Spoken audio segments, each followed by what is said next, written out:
you. My name is Shiloh, and I'm a philosophy major at UCF.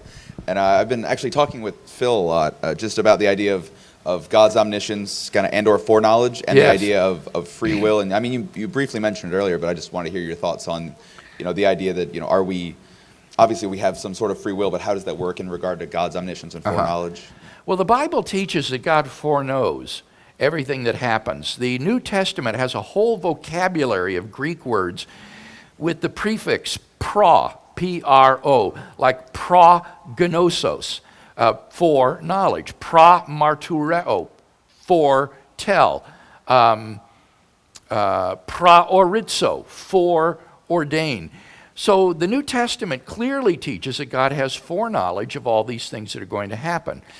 Now, the fatalist says that if God foreknows what you're going to do, then when the time arrives for you to do it, you're not free to do anything else because God cannot be mistaken. And since he has believed from eternity that you're going to do it, that means you're fated to do it. It seems to me, however, that the argument for logical or theological fatalism commits a fallacy in modal logic. This is the logic of necessity and possibility. The fatalist reasons like this: necessarily, if God foreknows X, then X will happen. 2, God foreknows X. 3, therefore, necessarily X will happen. So, premise 1, necessarily, if God foreknows X, then X will happen. 2, God foreknows X. 3, therefore, necessarily X will happen. And if X happens necessarily, it means it's not free. That commits a logical fallacy. From the 2 premises, you cannot deduce that necessarily X will happen. All that follows is simply X will happen, but not necessarily. It could fail to happen. But if it were to fail to happen, then God would have foreknown something different.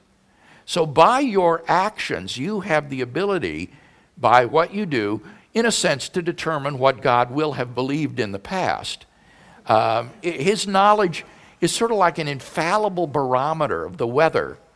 The barometer never fails. It's always right. But clearly, the barometer doesn't determine the weather. If the weather were different, the barometer would have been different. So the foreknowledge of God is like an infallible barometer, and you're free to do whatever you want, but you're just not free to fool the barometer. God knows whatever it is you do. So your action is logically prior to what God foreknows, but his foreknowledge is chronologically prior to what you do. That was great. Thank you. Sure.